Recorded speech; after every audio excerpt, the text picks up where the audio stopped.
عسلامتكم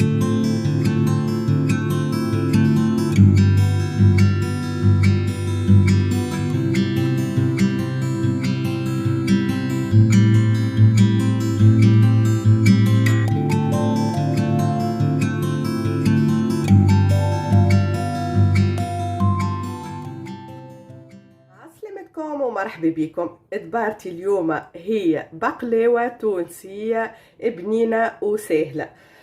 عندي لهنا طنجرة. اول حاجة مش نطيبوا الشحور، عندي كيلو سكر لهنا نحطه كل. اول حاجة نطيبوا الشحور ونرتاحوا منه. وعندي لهنا 300 مليلتر ماء، قسطة وكية في البيبرون تاع ولدي. دونك نصبوا هالماء هذا لهنا،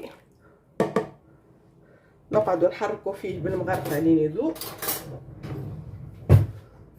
هيك، نتبعوه هيك بالمغرفه. واذا كان طلع لنا سكر هيك على جناب بالبانسو نبلو ونهبطوا السكر اللوطه باش ما يتحرقش معانا. ومن بعد ديريكت نحطوه على الغاز، نغطيوه ونقصوا عليه الغاز ونخليوه يطيب يغلي ويذوب هالسكر هذايا الكل. نحطو شطر كعبة قرص. الشحور ساهل ماهل. ومن بعد نوريكم التكستور نتاع البقلاوه، ماهيش كيما نتاع الزلابيه ولا نتاع المقروص، يلزمها تكون يابسه. لهنا حضرت اللي نحتاجو. خذيت اللوز هذايا من الألجي ونلقاوه موجود في الليدل للجماعه اللي تعيش في اوروبا. اللوز هذايا ديما نستعملوه للبقلاوه، كعك الورقه، كعبر اللوز، كل حاجه هيك فيها لوز نستعملو حاضر باش هكايا مقشر ومرحي جويدك خاسك بودر. هذايا يساعدنا البقلاوه. خذيت لهنا 800 غرام، 8 باكويت. وهذه عندي البوفريوه، هذه مش نعرجوها في الفور نحمروها شويه. نستحقوا نشاء ونستحقوا كيلو فارينة. دونك للعجينة كيلو فارينة، عليهم 3 مغارف زيت زيتونة ولا نباتي ورشة ملح، وبالماء الدافي نقعدوا نعجنوا. خذينا الكيلو فارينة لهنا، نعرفش تصويرة واضحة ولا خاطر الشمس ضاربة تبارك الله في الدار الكل. الكيلو فارينة عليهم 3 مغارف زيت. بسم الله.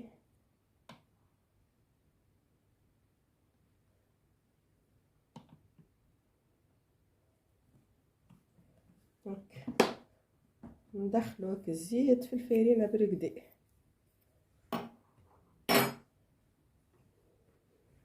عندي لهنا شويه ملح ماهوش برشا، حكايه مغيرفه متاع قهوه اقل كما ممسوحه على الاخر. نحطوها في الماء الدافي ونذوبوها، ومن بعد نبداو نزيدو في الماء بشويه بشويه باش العجينه متاع البقلاوه ما تجيناش مسوسه. هيك نقعد نذوب فيها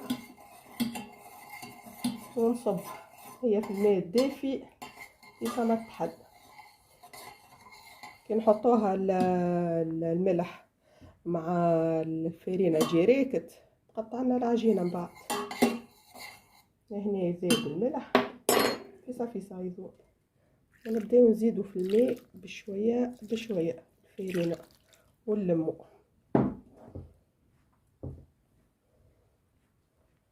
كل واحد ونوع الفارينة نتاعو.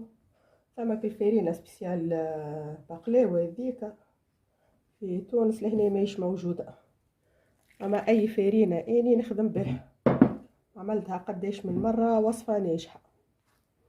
طبعا نقعد نزيد في الماء هكا بشوية بشوية لين تتلم معايا العجينة. نعملوها ماهيش يابسة وماهيش طرية، ونرجع لكم نوريكم تكستور.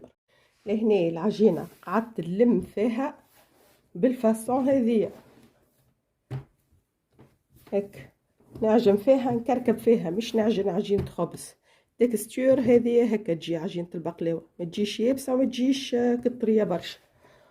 ونقعدوا هيك نكركبوا فيها قعدت تجي 4 دراش لين ترطاب معانا هكا على الطاولة. ندوروها بالشيرة الاخرى هيك نرطبوها ما نعجنوهاش. ومن بعد كي غسلنا يجينا نحينا كلاكسي الزايد متاع العجين اللاصق، تولي ما عادش تتلصق في يدينا العجينه مريقله. في المرحله هذه باش نحطها في المعجنه اللي عجنت فيها، خليها نصيف ساعه ترتاح ومن بعد نقسموها. هنا ارتاحت معانا نصيف ساعه. توا باش نحلوها هكا بالطول ومش نقسموها على 30 كعبوره، 15 من اللوطه و15 من الفوق. هكا نطولوها شويه باش نعرفوا نقسموا. كي تبدا مرتاحه العجينه تطوعنا في الخدمه. هك. بسم الله نقسموا على زوز ونقعدوا نتبعوا. طبعا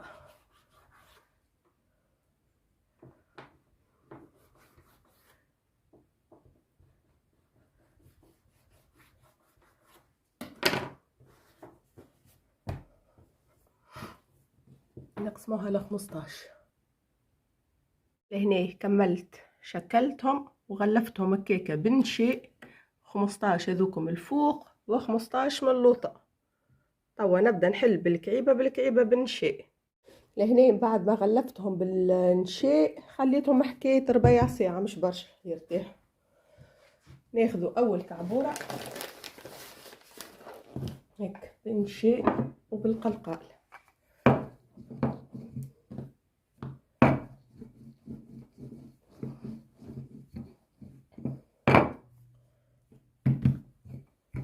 كبر هذا هكا باهي. حاولوا كي نخدموا نعملوش البلي كيفك.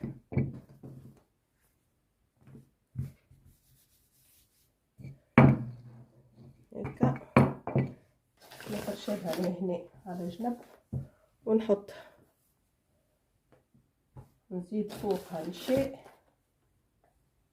وناخذ الكعيبه الاخرى ونحل 15 فوق بعضهم. كل طبقه فيها 15، زوز طبقات معناها 15 15. هذه اخر واحده كملت 15 منها و15 مغادي.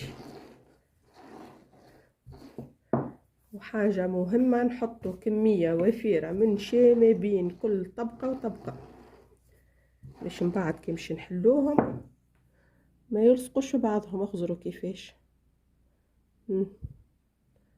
كلهم ماهمش لاصقين في بعضهم. هيك هذه اخر واحده.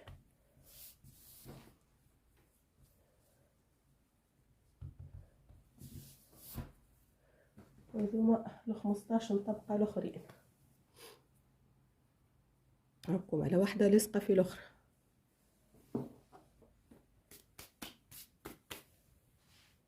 عندي طبق هذايا الصغير هيك اللي متاع الكوشه، قد طبق الكوشه هيك، صبيت فيه الزيت وطور. اسهل حاجه في البقلاوه اللي مش نعملوهم مش نحلوهم الكل مع بعضهم، مش نحلو بالوحده. الكميه هذه الباهيه اللي حطيناها متاع نشا ما بين كل كعبه وكعبه هي مش تساعدنا في التوريق والكعبات ما يلصقوش في بعضهم. بسم الله نحلوها على كبر الطبق هيك وندوروا.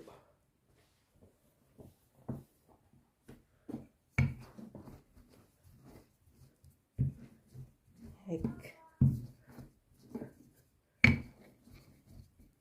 اسهل منها الطريقه هذه، خير من اللي نقعدوا نحلوا بالورقه تشد لنا نهار كامل واحنا ورق ونفس الجو ونفس التكستور. الباز كل عنده على العجنه متاع الورقه. نحلها قد الطبق ونرجع لكم. هنا حليتها على كبر الطبق كنقيسوها. عملت حليتها هذه بالعصا اللي يحلوا بها الاتراك البقلاوه هيك على كبر الطبق. توا نهزوها بالفاسون هذه وننفضوا الاكسي الزيت نتاع النشا هيك، يلزم نحيوه الكل، نشا كل نحيوه. هني بعد قعدت نصور في بالي نصور، يا اخي طلعت الكاميرا ماهيش تصور، العجينه هزيتها وحطيتها في الطبق يلزمنا ندهنوه بالزيت من الاول باش من بعد في التقليه متاع البقلاوه وقصانها تخرج الكعبه بسهوله هيك.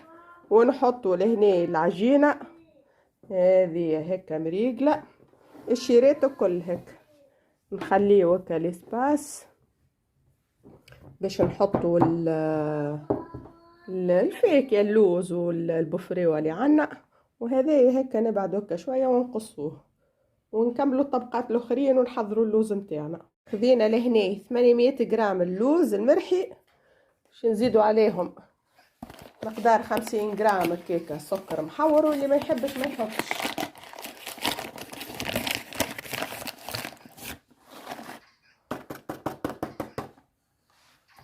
هكا. ومش نحط عليهم 50 غرام فارينة هذوما 50 غرام سكر محور و50 غرام فارينة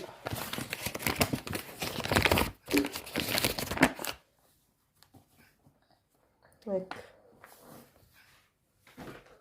نخلطوهم مع بعضهم هيك مليح مليح مليح. قعدت نحل فك الكعابر متاع السكر هكا توا نقسمو هكا الشطر متاع الخليط هذايا هيك هيك بالعين هيك الشطر هذايا نحطوه من اللوطة في الطبق. بسم الله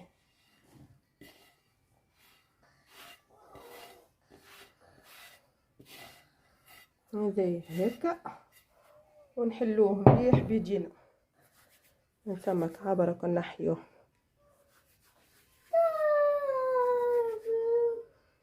هيك نوزعه على كبر الطبق الكل.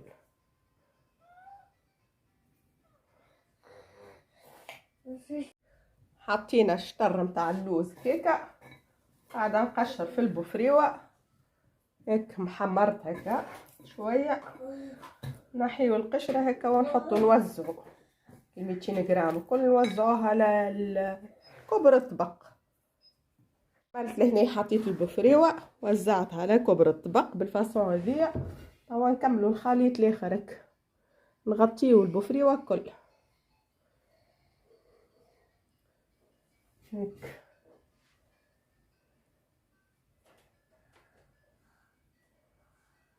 يلزم البفريوه الكل تتغطى. عملت غطيتها هكا البفريوه ناخذ حاجه هكا بلاستيك ونبداو هكا نهبطوا فيك اللوز في الجناب وكل هيك. كان ناقص هكا حاجه يلزم الكل تبدا فرد نيفو. يعني مانيش بروفيسيونيل في البقلاوه اللي مستانسه نعمل فيها طريقه مبسطه وسهله واي واحد يحب يعمل البقلاوه بالطريقه هذه من اول مره تنجح معاه. نكملوا نحلوا ال 15 طبقه الاخرين ونرجع لكم. كيف العاده ننفضوا الاكسي كل هكا متاع النشاء ما نخليوش فيها برشا يعني نحيولو ماكسيموم وديريكت هك فوق الطبقة الأخرى. عملت حطيت الطبقة الثانية لهنا قعدت نخرج في الهواء هكا نساعد فيها ونخرج وننزلك عشيرات الكل الزايد هذا كل باش نقصوه قصوه شي قصير هك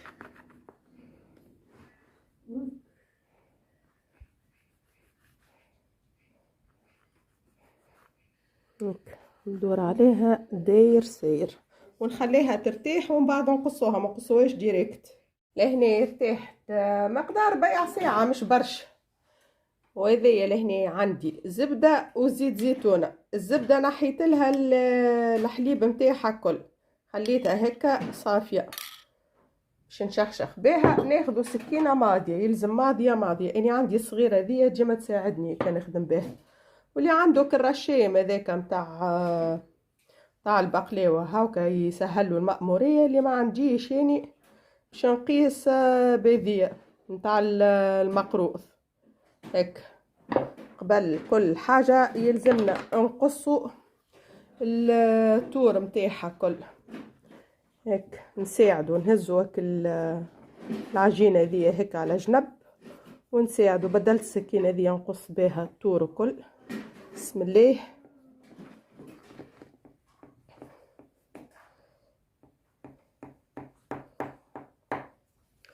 الاربع شيرات هكا نقصهم هيك، ونوصل للقاع هكا للوطه بكل للكوش اللولانيه اللي حطيناه. كملت قصيت الاربع شيرات. توا نحطوا هذايا القالب نتاع المقروض هكا تجينا الكعبه فينو هكا وصغيره ومزيانه هكا. هو عالي شويه على الشيره هذيا من هنا ناين هكا ناين لاس، نحطوا هكا ونرشمو، ما نقصوش نرشمو هكا نلصق هيك نرشمو نتبعو. بدلت عندي مسطره نتاع كوجينه، بدلت هذاك ما طوعنيش ونقصو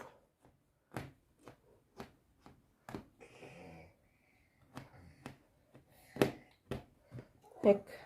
يلزم كعبة البوفريوة تتقص تحت السكينة، نهزوها بالسياسة ونحط هيك ونقص.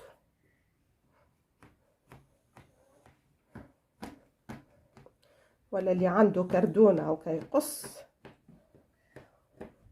اللي يحب الكعيبة كبيرة هاكا يقص كبيرة، واللي يحب صغيرة يقص صغيرة. لهنا هذوما عملتهم متوسطين هكا الفاصون هذيا. كمل نقصها كل نرجع لكم. كملت قصيتها هيك الشيرة هذيا. توا اللي يحب يعمل مربعات كعبة بقلاوة تبدا مربعة هكا مربع، ولا اللي يحب يعملها معين يدور هكا شوية الحرف متاع السكينة ويقيس هكا ويرشم ويقص ويتبع، يا بالمسطرة يا باك الكردونة كما قلت لكم.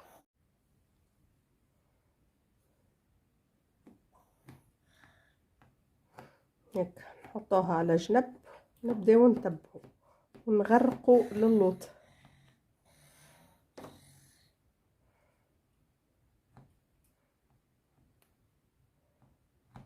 نشدو بصوابعنا الزوز العجينة باش ما تخرجش ويخرج لنا كلوز هكا ويتحرق في الطيب. حطيت الفور قاعد يسخن توا ما غير مروحة 180 درجة، حكاية سويعة كيكة على 180 ونعسو عليها. كما نقصها كل مالت قصيتها لهنا. شوفوا هاك ثما كعبات كبار شوية ما ميسالش. مرة جاية ان شاء الله نجيبوها مسطرة، ما عنديش هنيك اللي يرشموا به البقلاوة به، وعملت كان بالمسطرة. توا قصيناها مريقلة هكا. توا نسقيوها برقدة باك الزبدة وزيت الزيتونة هكا هكا تلزمها تتشرب مليح مليح مليح. نوها لهنا هكا شوية بالسكينة باش تكمل تشرب تتوزع هكا الزبدة والزيت هكا مريقلة. محبش نفسدهم، هي ديجا كي مقصوصة يتوزع كله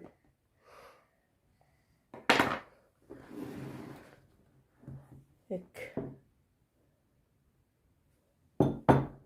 خليوها تشرب شوية كما قلنا في الفور على 180 درجة ما غير مروحة. إذا كان مش نعملوا المروحة مش يطيروا الأوراق الكل، نلقاو كان الزلوس. الشحور متاعنا حاضر وديجا مازال دافي هو. لهنا يلزم تولينا كعبورة كيف نكا الشحور باش تنجح معانا الشحور متاع البقلاوة. كي ما زلت ما تكعبرتش هكا ديما نجربوا بيجينا هكا نجربوا ناخذوا بمغرفة ونجربوا. كي ما تتلمدش معانا هكا خليوه نعطيوه وقته وقعد يطيب. توا هو هكا يتسمى دافي. كي نجيو باش نشحروا البقلاوه نزيدو نسخنوه شويه، ما نغليوش، نسخنوه شويه خاطر البقلاوه سخونه، يلزم هو يكون دافي وجاري باش نجمو نشحروها. ولهنا البقلاوه متاعنا طابت، شوفوا تبارك الله، ما نحمروهاش برشا، زالت سخونه. شوفوا التوريق من هنا، وتوا نشحروها شحور دفيته شويه كما قلت لكم، ما نسخنوش برشا، جوست ندفيوه. بسم الله. هكا نبداو بالجنابات،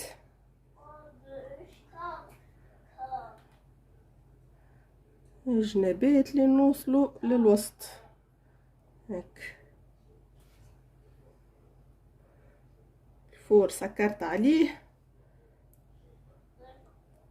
بعد ما نكمل نسقيها هكا بالشحور، نعاود نرجعها للفور باش تتشرب. كمل نشحرها ونحطها في الفور وترتاح وتبرد ونرجع لكم. وهذه هي البقلاوه متاعنا من بعد ما تشربت. شوفوا الطبقات مازال دافيه، هي يلزمها تبرد من هنا لليل باش نقصوها، ولا كي حبذا الغدوه الصباح يلزم تبرد وك الشحور يشد في راسه ومن بعد نقصوها. هي بديتها من الصباح، اسهل طريقه للبقلاوه. لهنا عقب عشيه قلت خل نحي بلوك هكا نشوفها مازالت ما هي شكل بارده 100%، يلزمها تبات. قلت نخليها تبات، يلزم عليك عيبات يجيو هكا.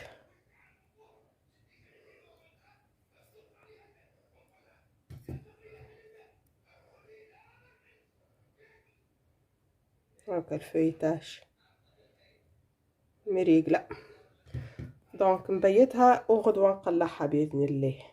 هنايا من غدوه بيتها ليله كامله لين شربت، ونحيوها بالبلوك كامل هك هك شاده في روحها تهبل. بارك الله لك الطعم اللي فيها محلاه، حاجه نظيفه في الدويره. وبقى المصروف. دونك نبداو نتبعوا لهنا هكا. هاي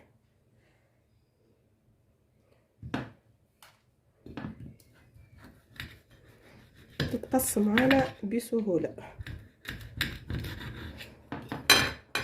السكينه، المهم تبدا هي ماضيه الفاصون هذيا. ما لقيت شكل كاسات اللي بتاع البقلاوه، وليت خديت هذوما هيك. عندي الحكه لهنا تاع بشكوت، وهي قاعده نرصف فيهم هكا الكعيبات الكل. نكملهم ونرجع لكم. وهذه هي البقلاوه نتاعنا، شوفوا كيفاش تجي مرتوبه، وكل لون الدوري اللي فيها صدقوني روعه. حطيتها لهنا في الحكيكه هذه نتاع الميتال، ونسكر عليها وتقعد لنا مده طويله. ان شاء الله يكون الفيديو عجبكم. في فيديو اخر ووصفه اخرى ونقول لكم شاهيه طيبه.